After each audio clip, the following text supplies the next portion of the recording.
നിഷ്കളങ്കരായ കുറേ മത്സ്യത്തൊഴിലാളികളുടെ അല്ലെങ്കിൽ കടലോര നിവാസികളുടെ കണ്ണുനീർ തുടച്ചുകൊണ്ട് കഴിഞ്ഞ ഒക്ടോബർ 10 ഹൈക്കോടതിയുടെ ഡിവിഷൻ ബെഞ്ച് ഈ ഭൂമി വഖഫ് അല്ല എന്ന് പ്രഖ്യാപിച്ചു.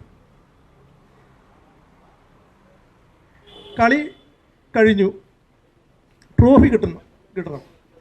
സെമി കഴിഞ്ഞു, ഫൈനലും കഴിഞ്ഞ് ട്രോഫിക്ക് വേണ്ടി നമ്മൾ കാത്തിരിക്കുകയാണ്. ഇതിനകത്ത് നമ്മൾ ചിന്തിക്കേണ്ട ഒരു കാര്യം, വഖഫല്ലാത്തൊരു ഭൂമി കുതന്ത്രം കൊണ്ട് നേടിയെടുക്കാൻ 2008 തുടങ്ങി വഖഫ് ശ്രമിച്ചുകൊണ്ടിരിക്കുകയാണ്. 2008 16 കൊല്ലമായി വഖഫ് ഈ ഭൂമി തട്ടിയെടുക്കാനായിട്ട് ശ്രമിച്ചുകൊണ്ടിരിക്കുന്നത്. എന്നാൽ അതിനെല്ലാം വിരാമം ഇട്ടുകൊണ്ട് ശക്തമായി 2 ദൈവദൂതന്മാരെ പോലെ 2 ജഡ്ജിമാർ ഇതെല്ലാം കൃത്യമായി പഠിച്ചുകൊണ്ട് അവർ വിധി പ്രഖ്യാപിച്ചു. ഇത് വഖഫല്ല, നമുക്ക് എല്ലാവർക്കും സന്തോഷിക്കാം. എന്നാൽ ഈ വിധി നടപ്പാക്കി തരാൻ, ഈ റവന്യൂ അവകാശം നമുക്ക് പുനഃസ്ഥാപിച്ചു തരാൻ ഇതുവരെയും ഗവൺമെൻറ്റിന് കഴിഞ്ഞിട്ടില്ല.